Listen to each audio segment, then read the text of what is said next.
नमस्कार दोस्तों, दैनिक रोजगार समाचार पेपर की इजारा फटाफट बड़ी खबरों में आपका स्वागत है। इजारा प्रमुख खबरों को विस्तार से देखने से पहले आपसे निवेदन है कि देव एकेडमी को सब्सक्राइब जरूर करिएगा। वीडियो अच्छा लगे तो लाइक शेयर कमेंट करना ना भूलिएगा मित्रों। अभिलेखों में मानवीय त्रुटि पर मिलेगा मौका, नाम में वर्तनी की गलती वाले चयनित अभ्यर्थियों के लिए 9, 10 व 11 को होगी काउंसलिंग। इन्हें मिलेगा मौका। अभ्यर्थियों ने अपने या माता पिता का नाम अंकित करने में वर्तनी की गलती की है तो उन्हें 6 महीने के अंदर अभिलेखों में संशोधन कराकर उन्हें वीएसए कार्यालय में जमा करना होगा। आवेदन और मूल दस्तावेज में माता की जगह पिता और पिता के स्थान पर माता का नाम अंकित है तो उन्हें मौका दिया जाएगा। यदि अभ्यर्थियों के मूल अंक पत्र के सापेक्ष प्राप्तांक कम या पूर्णांक ज़्यादा भरा है तो उनसे शपथ पत्र लिया जाएगा कि वह मेरिट परिवर्तन की मांग नहीं करेंगे। अन्य विभाग में कार्यरत चयनित अभ्यर्थियों को मूल विभाग से कार्य मुक्त होकर कार्यभार ग्रहण करने के लिए 3 माह का समय दिया जाएगा। इन्हें भी मौका दिया जाएगा। प्रोविजनल सर्टिफिकेट प्रस्तुत करने पर 3 माह में मूल प्रमाण पत्र प्रस्तुत करने का समय दिया जाएगा। स्नातक या अन्य शैक्षिक अभिलेखों में संस्थागत या व्यक्तिगत अंकन नहीं है या दोनों अंकित है तो इसकी पुष्टि संबंधित संस्था से कराई जाएगी। वहीं कुछ लोगों का चयन निरस्त किया जाएगा, जिसके लिए निम्न बातें बताई गई हैं कि यदि मूल अंक पत्र या प्रमाण पत्र में अभ्यर्थी या उसके माता पिता पति का नाम गलत पाया जाता है तो उसे चयन से निरस्त कर दिया जाएगा। आवेदन पत्र में वास्तविक अंक से अधिक प्राप्तांक भरने पर भी उन्हें निरस्त कर दिया जाएगा। आवेदन पत्र में वास्तविक से कम पूर्णांक भरने पर भी नियुक्ति पत्र निरस्त कर दिया जाएगा। महिला अभ्यर्थी जिन्होंने पिता की बजाय पति के जाति प्रमाण पत्र के आधार पर आरक्षण का लाभ लेकर चयन पाया है, उनका भी नियुक्ति पत्र निरस्त कर दिया जाएगा। गैर मान्यता प्राप्त संस्था से प्राप्त प्रशिक्षण प्रमाण पत्र स्वीकार नहीं किए जाएंगे। शिक्षा विभाग में पहले से कार्यरत सहायक अध्यापक को दोबारा नियुक्ति नहीं दी जाएगी। यदि वे नियुक्ति लेते हैं तो उनका भी नियुक्ति निरस्त कर दिया जाएगा। पुरुष महिला की श्रेणी गलत अंकित करने पर भी इन्हें भी निरस्त कर दिया जाएगा। विशेष आरक्षण का लाभ पाकर चयनित लेकिन इनके पात्र नहीं या इस श्रेणी का प्रमाण पत्र न देने पर भी इनका चयन निरस्त कर दिया जाएगा। वर्ग या श्रेणी गलत भरने पर भी चयन निरस्त कर दिया जाएगा। मूल अंक पत्र प्रमाण पत्र गायब होने पर 3 माह में उन्हें प्रस्तुत न कर पाने पर भी इनका चयन निरस्त कर दिया जाएगा। सीटेट के अंक की भिन्नता होने पर भी निरस्त कर दिया जाएगा। वहीं शिक्षा मित्र के मामले में भी कुछ निर्णय लिया गया है। सेवारत रहते हुए संस्थागत स्नातक होने के मामले में केस टू केस परीक्षण करते हुए निर्णय होगा।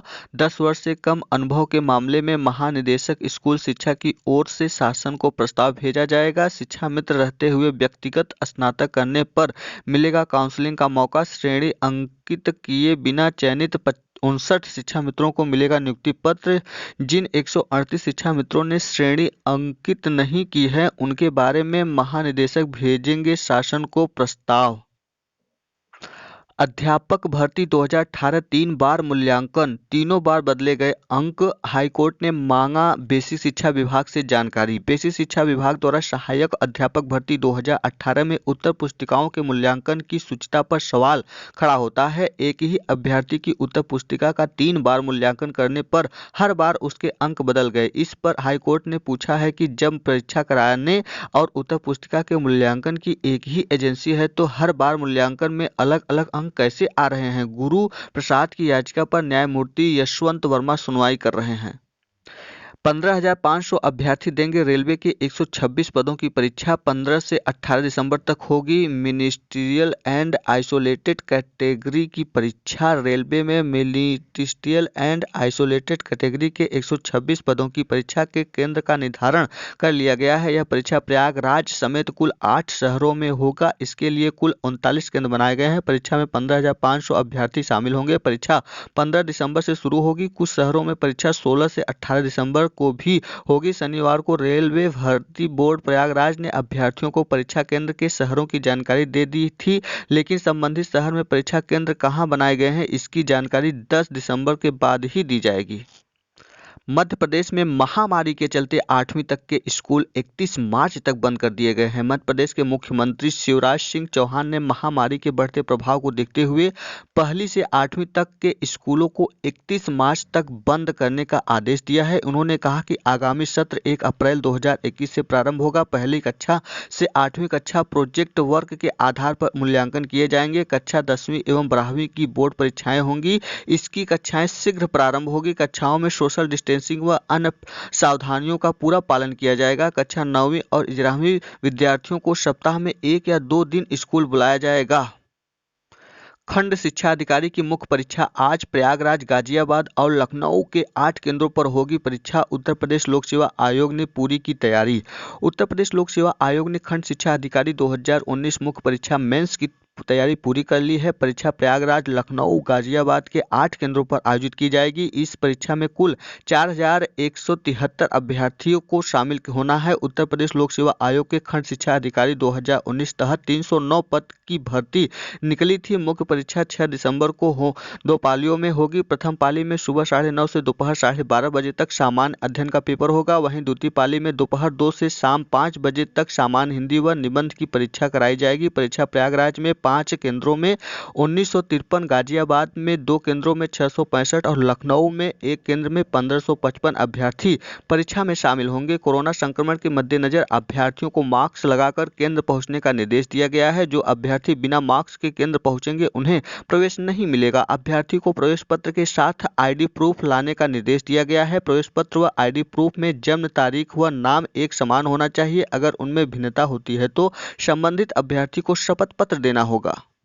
शिक्षकों से पूछा, जुगाड़ तो नहीं लगाना पड़ा? सभी नवनियुक्त शिक्षक आदर्श स्कूल स्थापित करने में अपना पूर्ण योगदान दे, योगी आदित्यनाथ। मुख्यमंत्री उत्तर प्रदेश। मुख्यमंत्री योगी आदित्यनाथ ने शनिवार को नियुक्ति पत्र प्राप्त करने अपने आवास पर आए सभी 5 नवनियुक्त शिक्षकों के मन की ठान ली थी कि उन्होंने शिक्षकों से सीधा सवाल ही कर डाला कि नियुक्ति के लिए उन्हें कोई जुगाड़ लगाने की जरूरत तो नहीं पड़ी। मुख्यमंत्री ने 5 नवनियुक्त शिक्षकों को सीतापुर की पूजा शुक्ला, बाराबंकी की वीरेंद्र कुमार मौर्य व जफर बेग, रायबरेली की सरिता सिंह, हरदोई की नेहा देवी व लखीमपुर खीरी के नवीन राणा को अपने हाथों नियुक्ति पत्र प्रदान किया।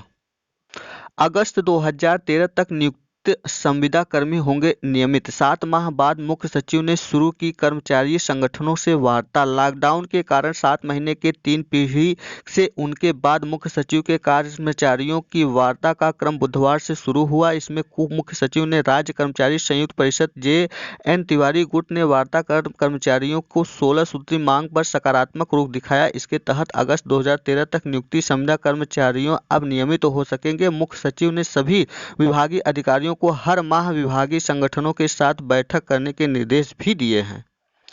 तबादले के लिए आवेदन लेने का कार्यक्रम जल्द। परिषदीय शिक्षक नियुक्ति के बाद शादी करने वाली अध्यापिकाओं को तबादले का मिलेगा दूसरा अवसर। बेसिक शिक्षा परिषद अंतर जिला तबादले की वेबसाइट फिर खोलने जा रही है। इस बार उन अध्यापकाओं के ऑनलाइन आवेदन लिए जाएंगे जिनका विवाह नियुक्ति मिलने के बाद हुआ है और वे तबादले का दूसरा अवसर चाहती हैं। यह कदम परिषदीय हाई कोर्ट के आदेश पर उठाया जाएगा। कोर्ट ने विवाहित महिला के अलावा अन्य के संबंध में विस्तृत आदेश दिए हैं, उनका भी अनुपालन होगा। दैनिक जागरण ने 6 नवंबर को अंतर जिला तबादले के लिए फिर लिए जाएंगे जिला तबादले के बारे में भी आवेदन शीर्ष खबर दी थी। परिषदीय वेबसाइट खोलने की समय सारणी जल्द जारी कर दी जाएगी।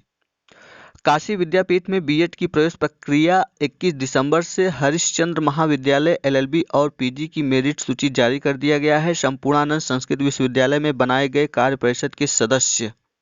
विद्यार्थियों के कम दाखिले पर शिक्षकों को देना होगा जवाब। परिषदीय स्कूल में छात्रों के नामांकन की समीक्षा करेगा शिक्षा विभाग। टीकाकरण शुरू होने के साथ ही भर्तियों में आएगी तेजी। योगी जी सरकार ने 36,590 चयनितों को दिए सहायक शिक्षक के नियुक्ति पत्र। CM ने कहा 3.5 साल में 3.5 लाख युवाओं को दी नौकरी। दुनिया कोरोना से डरी हुई है, हम नौकरी देने के लिए संघर्षरत हैं। केवल आपराधिक केस दर्ज होने पर चयनित की नियुक्ति से इनकार गलत। हाई कोर्ट का फैसला। SP अमरोहा का आदेश रद्द। नए सिरे से आदेश पारित करने का निर्देश। परीक्षा एजेंसी 1-2 बार मूल्यांकन में अंतर क्यों? वस्तुनिष्ठ आधार पर होंगे बैंकों के पेपर। पहले आदेश दिया गया कि बीए, बीकॉम और बीएससी के बैक और कॉम्प्लीमेंट पेपर होंगे, थ्योरी आधारित रहेगी। शनिवार को नए आदेश में कहा गया, पूर्व की तरह वस्तुनिष्ठ आधार पर होगी परीक्षाएं। टीकाकरण शुरू करने वाला रूस पहला देश बना। फाइजर ने भारत में टीके के इस्तेमाल की मांगी इजाजत। दिल्ली 3,419 नए मामले, 77 की मौत। सीधे छात्र के बैंक खाते में आएगा पैसा। यूजीसी ने फेलोशिप और स्कॉलरशिप राशि जारी की। कोविड-19 के चलते नियमों में किया बदलाव। हर महीने मिलेगी राशि। नाम, अकाउंट नंबर, आधार की 10 तक भेजे डिटेल। इग्नू ने जुलाई सत्र में दाखिल आवेदन तिथि 15 तक बढ़ा दिया है। यूजीसी ने निर्देश के तहत छात्रों को राहत मिल गया है, नहीं देनी होगी अतिरिक्त फीस। भारत खरीदेगा टीके की 160 करोड़ खुराक। वैक्सीन का सबसे बड़ा खरीदार बना भारत। दूसरे नंबर पर यूरोप उत्पादन में आगे, फिर भी 3 कंपनियों को दिया ऑर्डर। अमेरिका ने 6 कंपनियों से खरीदी है टीके की करीब 100 करोड़ खुराक। शिक्षकों की बीएलओ ड्यूटी लगाने पर पुनर्विचार की बात कही गई है। कवियत्री पर आपत्तिजनक टिप्पणी के मामले पर अग्रिम जमानत मंजूर कर दिया गया है। बजरंग दल संयोजक को राज्य शस्त्र लाइसेंस देने पर निर्णय लेने का निर्देश दिया गया है। बेसिक शिक्षा का पाठ्यक्रम आसान बनाएं। सीएम ने कहा, बच्चों में पिटाई का भय आया तो फेल हो जाएगा स्कूल चलो अभियान। बच्चों के जीवन निर्माण में प्रतिभा का उपयोग करें शिक्षक। प्री स्कूल में पढ़ाएंगी आंगनवाड़ी कार्यकर्ता। प्रशिक्षुओं को 80 प्रशिक्षुओं को दिया जा चुका है प्रशिक्षण। दिसंबर से मार्च तक सिखाएंगे तरीका। ये था आज का दैनिक रोजगार समाचार पेपर की इजारा फटाफट बड़ी खबरें। वीडियो अच्छा लगा हो तो देव अकेडमी को सब्सक्राइब, लाइक, शेयर, कमेंट करना ना भूलिएगा। दोस्तों, वीडियो में अंत तक बने रहने के लिए बहुत बहुत धन्यवाद। फिर मिलते हैं नई सूचना के साथ, तब तक के लिए नमस्कार।